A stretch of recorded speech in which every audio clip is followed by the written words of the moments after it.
also wish to thank Honorable Wadea for the question to highlight a very important issue on the loss and damage induced by climate change. Honorable Speaker, sir, let me start by acknowledging tireless work carried out by the Ministry of Information and Environment and Climate Change for making the necessary meetings, timely submissions, and putting Fiji on the front line of loss and damage climate financing. We understand the bureaucracy and timeliness involved in assessing Green Climate Fund. This is not a walk in the park. And I also wish to thank all those who had contributed to this work.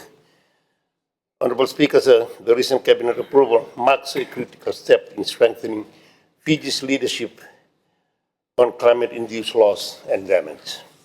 Following the official signing, the Secretariat of Pacific Community SPC under the Danish Support Program will now commence on an 18-month comprehensive assessment of climate-induced loss and damage within the Fiji agriculture sector. Honorable Speaker, sir, the project focuses specifically on the rice commodity in Maduata province, where the SPC and the Ministry officials will collaborate to address the gap between current adaptation strategies and the inevitable impact of climate change. Honorable Speaker, sir, the main objective of this project is to assess loss and damage due to climate change on Fiji's agriculture sector through comprehensive data analysis, policy recommendations, and awareness initiatives.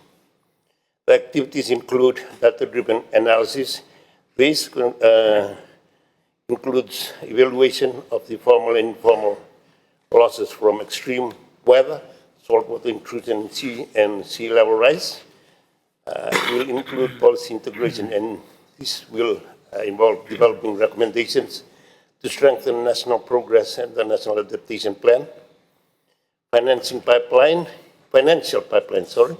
assessing national funding arrangements, and preparing applications for the Santiago Network and the Global Fund corresponding to loss and damages. And the global advocacy, this is producing a video documentary for high-level presentation at the COP31. Honorable Speaker, sir, this project will be implemented in 4 phases. Phase 1, inception and stakeholder engagement. Within the first 2 months, a workshop will be held for the Climate Change Division stakeholders to familiarize them with the Ministry's project objectives. Phase 2, capacity building and fieldwork, which involves a 6-month training course for our extension officers in the use of the COBO toolbox and conducting field assessment methods within the Maduata province. Phase 3, analysis and policy drafting, including information collection from real-world observations or research and field data analyzing and developing practical policy suggestions. The goal is to address risks that cannot easily be reduced or adjusted, so the focus will be on creating rule-based strategies to manage or mitigate their impact for financing and reporting.